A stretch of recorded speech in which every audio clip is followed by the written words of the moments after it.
سلامتنا كابسات لايت تلفزيون إرساتي بصحكم كبرى سمعتنا نلومي ربع 3 تحساس دالنا لكم زيناتات انهو فلما قنا رستاتو ኤርትራውያን ኣብ ኢትዮጵያ ብዘይ ፈቃዶምን ብዘይ ፈልጦም ሰባት ካብ ባንክ ሕሳቦም ገንዘብ ይዝረፍ ከምዘሎ ይገልጹ።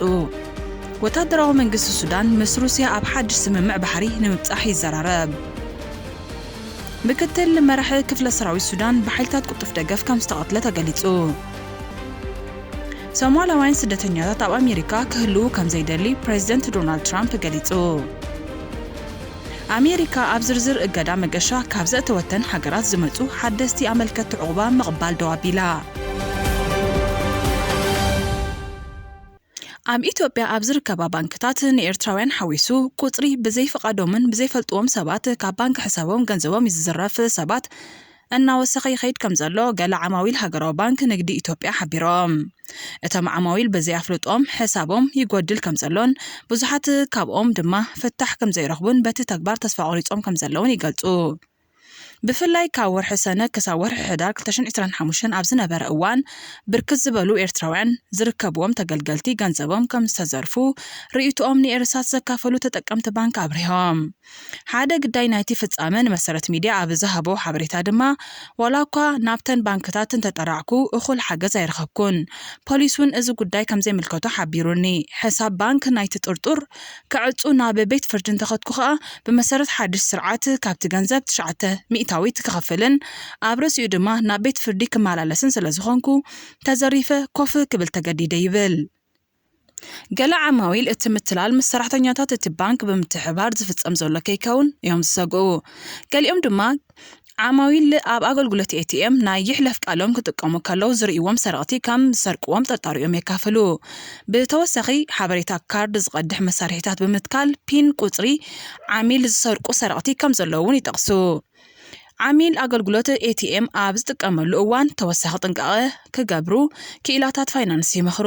ብተወሳኺ ናይ ይሕለፍ ቃል ማለት ፓስወርድ ከእትው ከለዉ ኣብ ጎኖም ወይ ድሕሪኦም ኮይኑ ዝከታተል ሰብ ከም ዘየለ ከረጋግጹን ኣብ ዝኾነ ይኹን እዋን ድማ ናይ ይሕለፍ ቃሎምን ኤቲኤም ካርዶምን ካልእ ሰብ ከይፈልጦ ግቡእ ጥንቃቐ ክገብሩን ከም ዝግባእ የጠንቅቑ።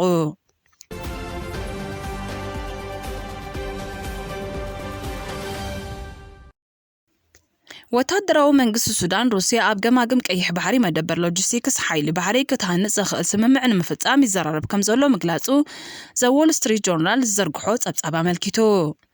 ሩስያ ኣብ ፖርት ሱዳን መደበር ሎጂስቲክስ ሓይሊ ባሕሪ ክትሃንጽ እንተተፈቒዱላ ሱ 35 ዝዓይነተን ነፈርቲ ውግእ ንሱዳን ከተበርክት ምዃና ትምንጭ ሓቢሩ።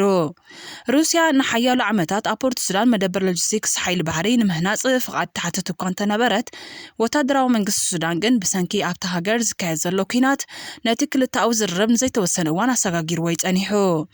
እቲ ሩስያ ክትሃንጦ ዝሓሰበቶ መደበር ሎጂስቲክስ ሓይሊ ባሕሪ ብውሕዱ 5 መራኽብ ውግእን 300 ኣባላት ሓይሊ ባሕርን ካልኦት ከእንግድ ከም ዝኽእልን ንሩስያ ኣብቲ መደበር ምዕቡል ስርዓታት ምክልኻል ኣየር ሓዊሱ ዝተፈላለዩ ኣጽዋር ከተዋፍር ከም ዘኽእላን ጸብጻባት ይሕብሩ።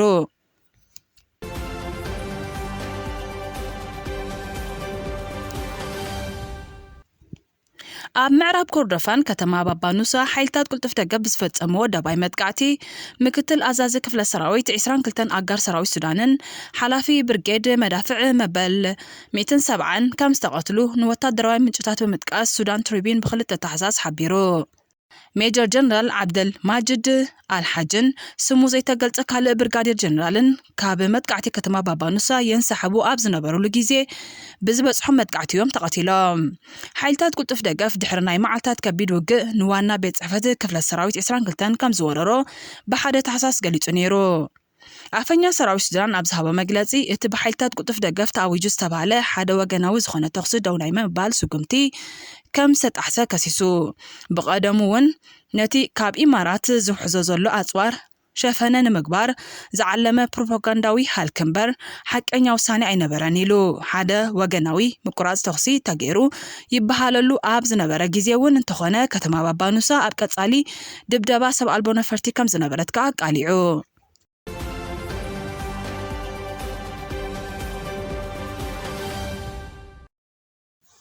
ፕሬዚደንት ዶናልድ ትራምፕ ሶማላውያን ስደተኛታት ኣብ ኣሜሪካ ክህልው ድላይ ከም ዘይብሉ መግላጹ ቢቢሲ ትርከበን ኣህጉራውያን ማዕከናት ዜና ኣብ ናይ ሎሚ ጸብጻባተን ሓቢረን።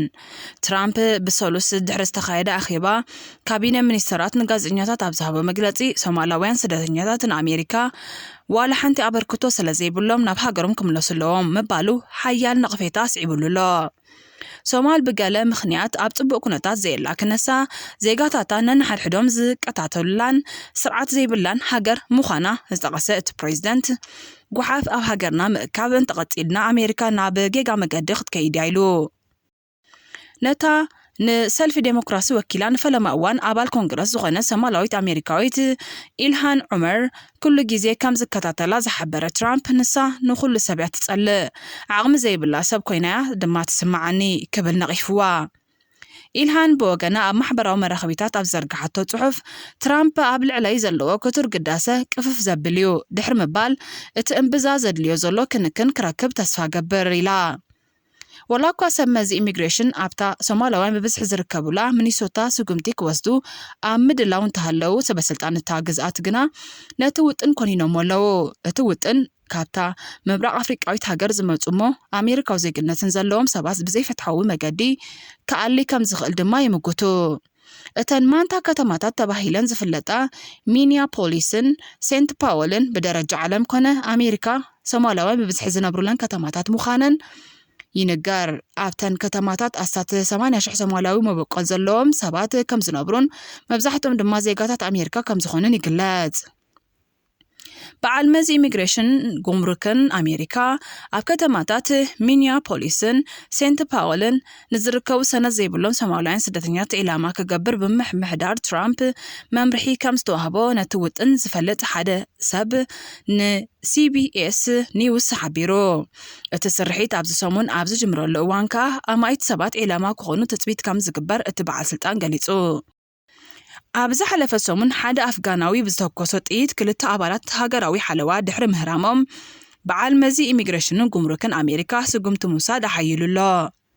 እቲ ንሶማል ነዊሕ ዓመታት ዝመርሓ ዝነበረ ሲያድ ባረ ድሕሪ ምማቱ እቲ ሃገር ኣብ ውግእ ሓድሕድ ብምእታዋ ካብ 1990ታት ኣትሒዙ ብዙሓት ሶማላውያን ናብ ኣሜሪካ ከም ዝኣተው ይንገር።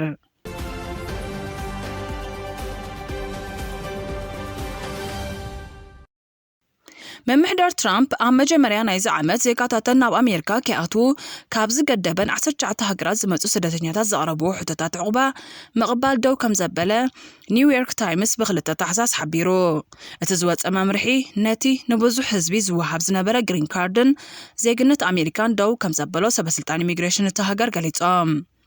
እቲ ውሳነ ነቶም ኣብ ወርሒ ሰነ 2025 ብምሕዳር ትራምፕ ዝተኣገዱ ካብ ኤርትራ፣ ኢራን፣ ሱዳን፣ ሄይቲ፣ ሶማልን ካልኦት ሃገራትን ዝመፁ ሰባት ዝምልከት ኮይኑ ካብ ኢሚግሬሽን ኣገልግሎት ዜግነት ኣሜሪካ ኣገልግሎት ዝሓቱ ዜጋታትን ንኸይረኽቡ ዝገብር እዩ።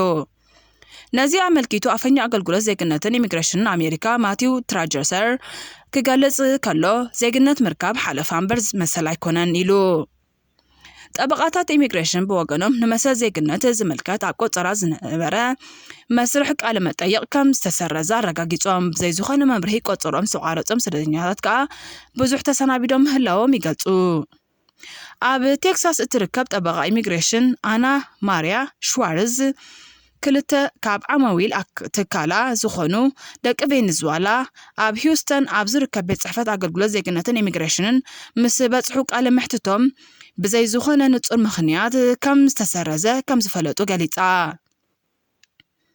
ሰበስልጣን ምምሕዳር ትራምፕ ኣብ ዝሓለፈ መዓልታት ኣብ ስርዓት ኢሚግሬሽን እቲ ሃገር ሰፊሕ ለውጢ ከም ዘካየዱ ኣፍሊጦም ነይሮም።